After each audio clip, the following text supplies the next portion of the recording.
time in central Pennsylvania, it gets to be almost 100 degrees, and in the winter it gets to be almost 0 degrees.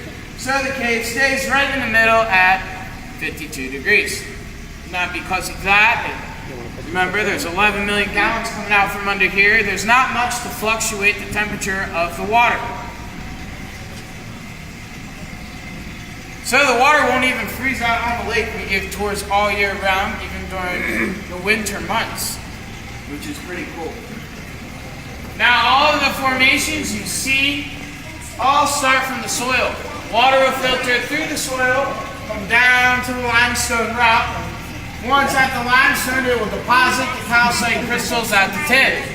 The rest of that water will drip down. If you get dripped on, we call that a cave's kiss. Legend has its good luck. Now that water that drips down is cleaner than your tap water. Limestone is a natural filter. So, as you can imagine, the first owners just use it as drinking, bathing, and cooking water. Now this right here is our polished stalagmite. Is there? Oh yeah, there is. We say it looks like the Statue of Liberty. What is it? An owl? Oh, it's a reflection of the light. Okay, okay. Wow. Now scientists estimate about 4 million years ago, this cave was completely filled with water all the way up to the top. Now, what happened was that over time, the water began to drop. The water column dropped. As the water column dropped, cracks began to form. Now, for some of these cracks, the water would drip through and erode the rock away. It means eat the rock. That's what happened up here with this smiley face. The water basically just eroded this all away. Now in other cracks, a calcite crystal was deposited. That's all the white stuff that you see. Now calcite is a crystal form of calcium carbonate. Calcium carbonate is a polymorph, meaning it has many crystallized shapes and structures. Now calcite can also be found on coral reefs. So if you ever go snorkeling or scuba diving or have the chance to, you can see that they'll sparkle just as the calcite formations will in the cave. Now what happens is that a drop of water will seep through, it will deposit the calcite crystals, and then they'll drip down. Then the next drop will come through and do the same thing. And that process keeps repeating itself. The calcite crystals will stick together. If you ever played with Legos, it's kind of the same thing. The Legos basically can fit together and they form very strong structures of whatever you're building. Well, the calcite crystals do the same. However, those structures they create are the ones that are right in front of you. The ones on the top are called stalactites. The ones growing from the ground are called stalagmites. That's like the Statue of Liberty. Now there's an easy way to remember these two. Stalactites hold tight to the top. Stalagmites might reach the top someday. Now eventually they'll connect, and when they do, it's a column. That's what you call them. Thank That you. was good. There's more. Okay, good. Over here is flowstone. This one's a curtain. And this one is a drapery. Now together we can group all of these into one category. We call them speleothems. Speleothems means cave formations. So speleo is the Greek word for cave. Everyone say speleo. Speleo. Olivia, I didn't hear you. She said it. Now, speleology is the study of caves. Spelunking is cave exploration, and speleologists are cave scientists. Now, you might notice some brown stuff throughout the cave. Now, that's called iron. It's brown because it's been rusted. It's rusted because it's been oxidized, meaning it's been exposed to oxygen. As we go further through the cave, there's more iron that hasn't yet been oxidized yet, so it's a dark red color. What's really cool is many of the minerals that we'll see through the cave can be found in our body. Calcium's in our bones, iron's in our blood. Before we go around this bend, do you guys have any questions? So you said it stays a constant temperature, and that's why it doesn't freeze up. Okay. Yes. So the air temperature will stay constant unless a very, very significant environmental event occurs. So that's why it kind of stays at 52 degrees, because like this past winter, we didn't really get too many like really negative days like we have in the past. We didn't have that much snow. So, but yeah, unless something severe happens, like an ice age or like a really, really bad heat wave or something like that, it's not going to fluctuate. And because the air temperature won't fluctuate and there's so much water coming out of there, this water won't fluctuate as well, the temperature. So yeah, it's pretty cool. I like it because in the winter it's free heat and in the summer it's free AC. Any other questions? Alright, I guess we'll get going. Are any of you going on the wildlife tour after this?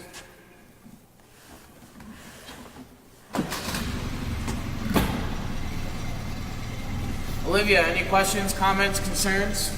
No. Okay. If you think of any, just shout out, alright? Cool. Last time I was here, they told me the water that drops down isn't all water. Somebody said it could be the bisons from the top. What are you saying? I can't hear you. The last time I was here, which was a couple of years ago, they told me the water that drops down from the top. Could be possible it's not all water. Buffalo up the top. Yes, so they're not buffalo, they're bison. Buffalo are found in Africa and India and other parts of the world. We only have American bison. But yes, that's further in the cave. That's in the tunnel. Right now you're safe. Don't worry about it. Oh, good. What other wildlife is in here? We get about 1,000 brown bats that hibernate in here.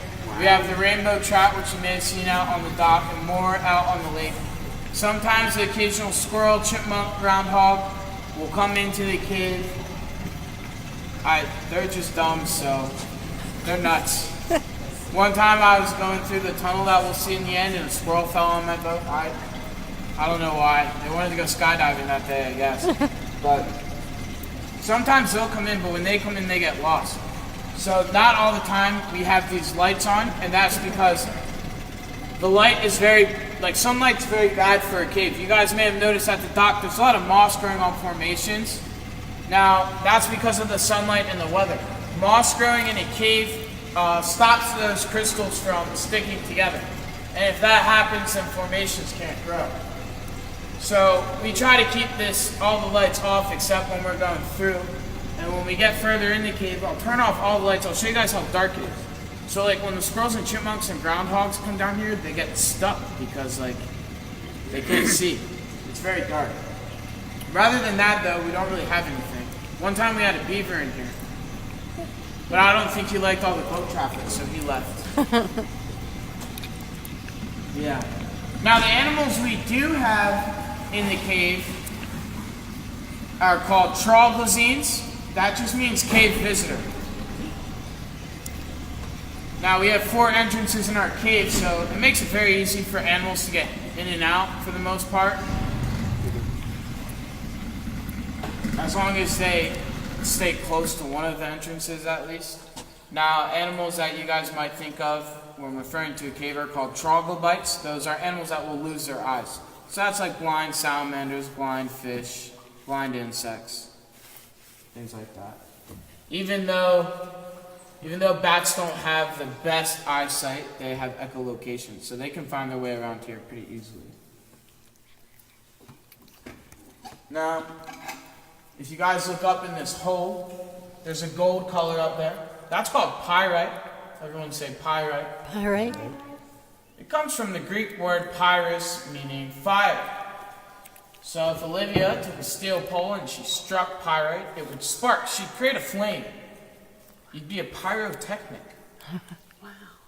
Now, if you can't see pyrite in that hole, you might be able to see it over here. And if you can't see it here or over here, well, you can find it in our gift shop. The common name for pyrite is fool's gold. That's because early settlers thought it was real gold. They thought they struck rich, only to find out they were fools. The next room we're going into is over here. That's called the dry room. It's called a dry room because there's no more dripping in that room, so none of the formations are growing anymore. Before we get to that, we have to go through the Straits of Gibraltar. We call them the Straits of Gibraltar because people think that looks like the Rock of Gibraltar. Some of you may be wondering, Matt, what is the Rock of Gibraltar? Well, the Rock of Gibraltar is on the southern tip of Spain. A lot of monkeys live on that rock, but Olivia, no monkey business. If you don't watch your heads, you'll get some more bang for your buck. If you don't duck, you'll get a goose egg. Okay, that one was a foul pun. No, those are fantastic.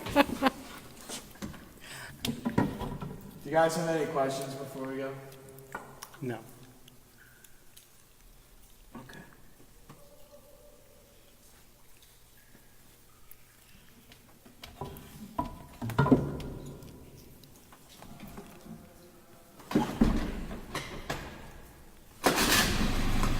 Olivia, did you see the movie Ice Age?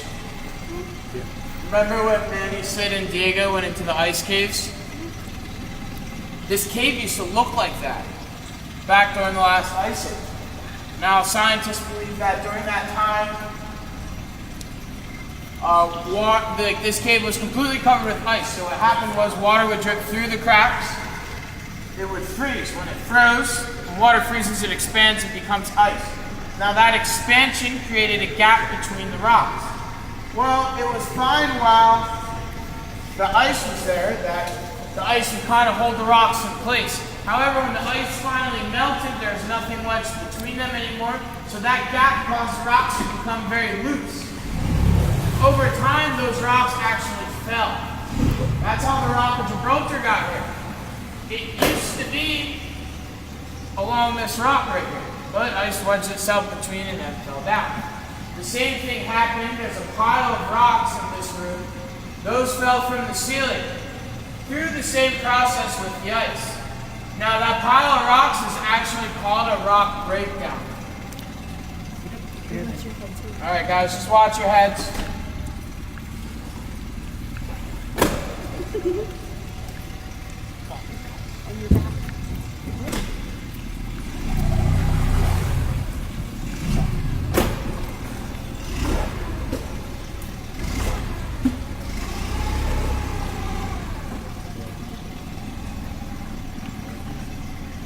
I hate the Straits. That's like the hardest thing to drive through right here. Not bad. But you can tell how long ago the Rock of Gibraltar fell down, and guys, don't flicker the lights. And how long ago this rock breakdown occurred, because on top there's stalagmites growing on both. Now, do you guys know where the Pepsi machine is out in the parking lot? Yes. Cool.